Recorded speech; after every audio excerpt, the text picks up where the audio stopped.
रायगडच्या पालकमंत्री पदावरून राष्ट्रवादी काँग्रेस आणि शिवसेनेत सुरू झालेले वाकयुद्ध संपायचं नावच घेत नाही। मंत्री भरत गोगावले यांच्या वाढदिवशी शिवसेना आमदारांनी खासदार सुनील तटकरे यांच्यावर सडकून टीका केल्याने राष्ट्रवादी काँग्रेसचे कार्यकर्ते देखील भडकले आहेत। त्यांनी जशास तसे उत्तर देण्यास सुरुवात केली आहे।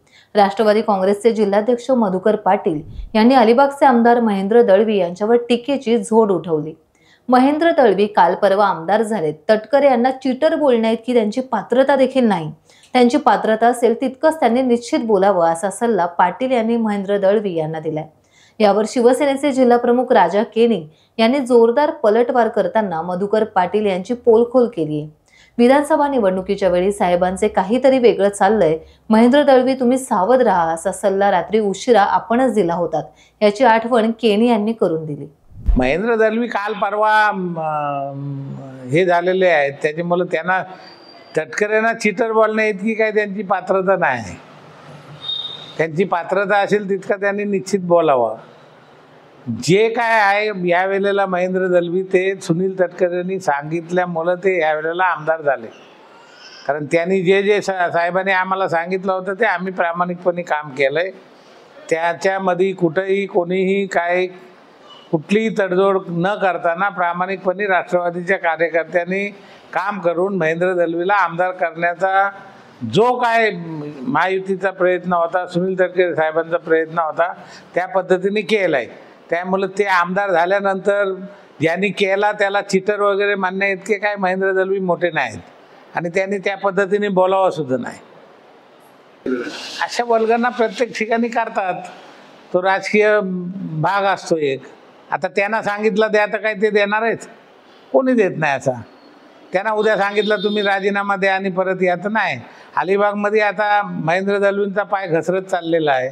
त्याच्यामुळं आता तटकरेंशिवाय तटकरेंवर टीका केल्याशिवाय महेंद्र दळवींना सुद्धा आता पर्याय राहिलेला नाही।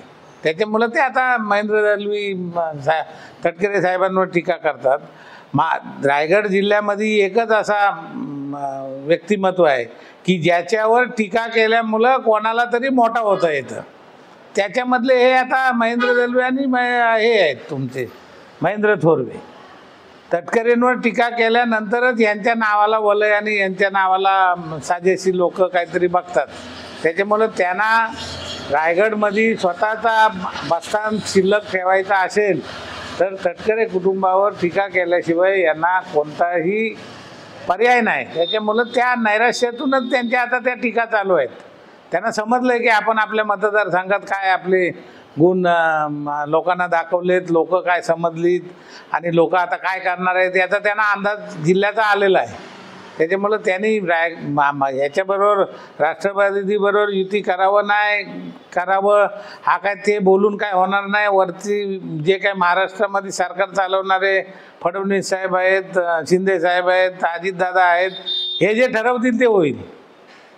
त्यांना जे काय आज जे बोलायची जी काय चाललेलं आहे हे त्यावेळेला उद्धव ठाकरेंच्या सरकारचा हे करताना थोडीशी आलेली जी काय मस्ती आहे ती मस्ती अजून त्यांची गेलेली नाही। ती जाईल, जनता घालवेल, तितकी जनता हुशार आहे रायगड जिल्ह्यातली।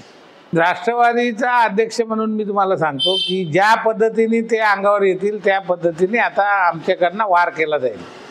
आम्ही काय आता शांत बसणार नाही।